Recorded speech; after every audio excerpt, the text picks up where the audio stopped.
For those of you that are into Warplane Simulator, you probably noticed that Mission 15 is probably the most difficult because like you try to beat the clock and you turn around on the final taxiway turn before you go to the runway, and you know they set that up so you waste like a half a minute just trying to turn. If you turn too fast, then your auto brakes come on, or they don't come on and you can only turn the nose wheel so much because of the speed, right? And then if you turn too slow, then you waste perhaps more than a half a minute. So you're losing almost 40 seconds on that turnaround. So what I decided to try is to just take off on the first taxiway after the cargo loads, and then do a really sharp 180 turn once you get airborne as kind of a head start for speed. And then you have to like fly really low and then go back into the final checkpoint on the takeoff. So I was like, why not just take off here?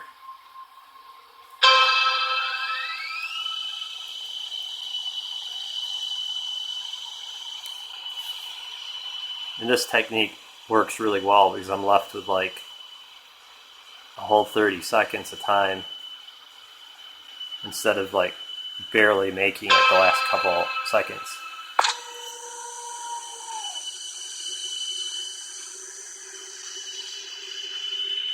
Make a nice, sharp, coordinated turn.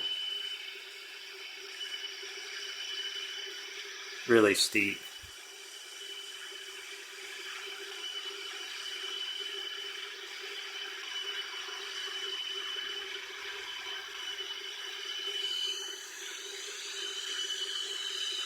Pull up. Pull up. Pull up. Pull up. Pull up.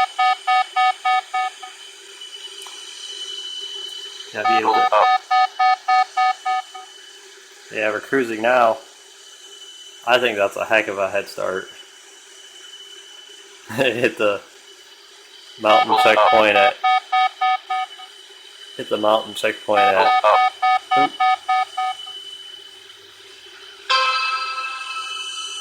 Hit the mountain checkpoint at almost 800 kilometers an hour. I'll just fly really low and try to get the speed up and not make too many like turns, or try to keep the travel as linear as possible, because if it becomes more angular then it's gonna take up more distance and thus more time. So we don't want to overspeed, right? 950 kilometers an hour. That's our critical speed limit, and let's fly really low. This is just a tip. This is just a tip to beat the level 15 on Warplane Simulator, in case you haven't already figured out a way to do it really easily. But I thought this was a really cool way to do it, and might as well share it with those people who are into gaming and simulation.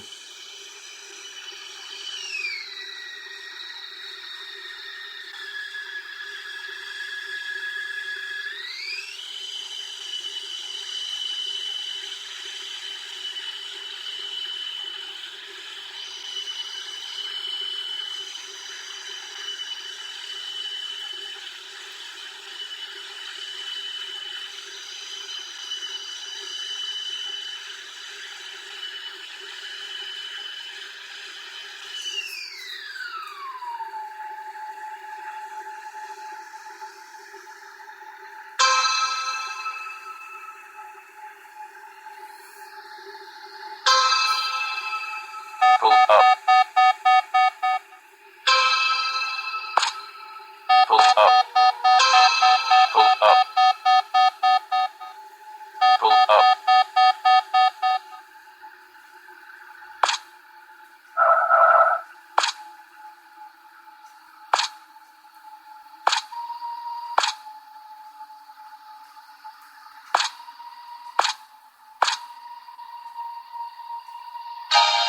Whoa, like almost 30 seconds left. Wow.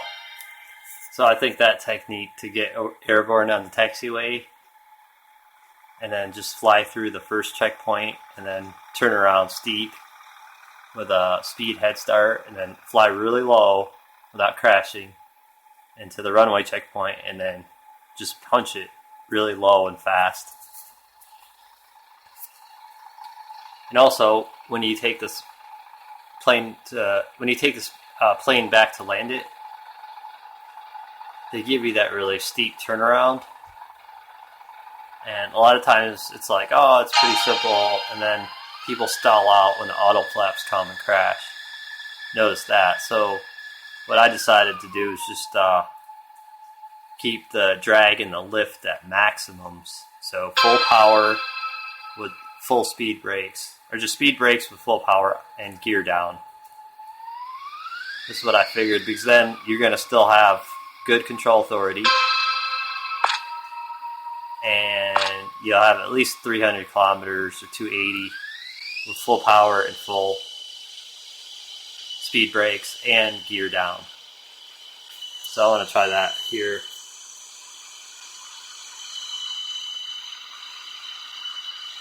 I don't want a tail strike here. Alright, not climb.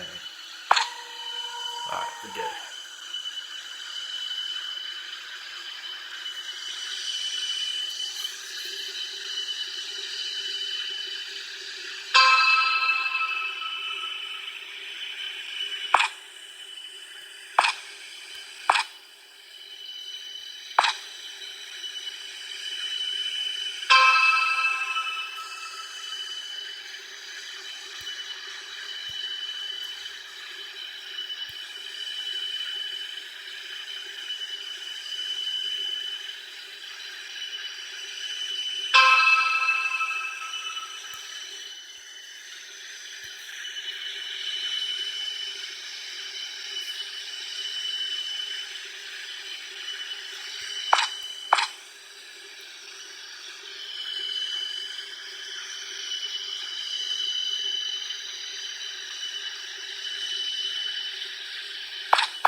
Full power, full speed brakes, and gear down.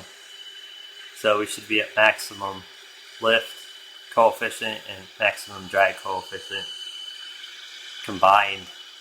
Like on the CRJ, like CJ200, they'll do that. They'll keep it, like they'll kind of coast in and then they'll go to full flaps. And their flaps are aggressive. They're like 45, almost 50-degree flaps on the CRJ 200, and then they'll go to full power on the last, let's say, 2 miles, just like this. So they got maximum drag and then maximum lift together. I found out this is kind of safe because those auto flaps come in, come down, like they're starting to right now. You're going to need the power, but I try not to land with the speed brakes on. So, like about now, you can cut your power like about now and then cut your brakes.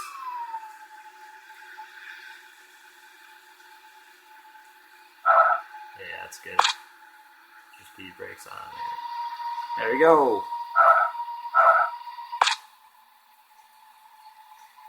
Yeah, a little bit bumpy landing, but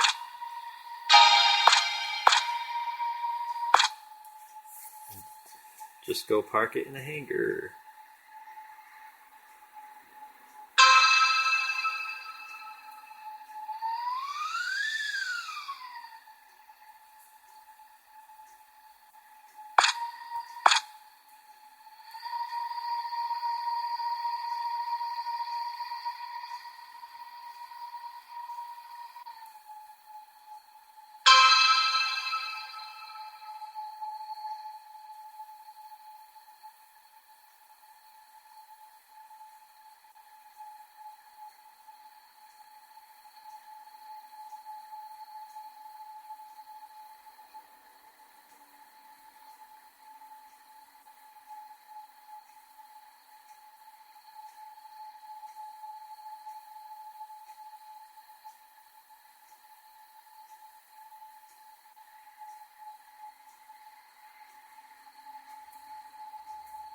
There we go. Nice and centered, and then we'll hit the brakes about.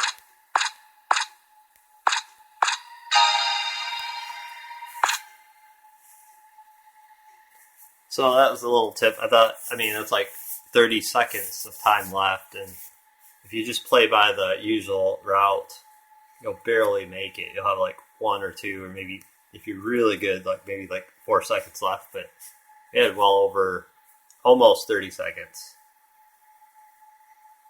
just taking off from that first taxiway. Anyway, thanks for watching this video, and it's just a little tip I wanted to share for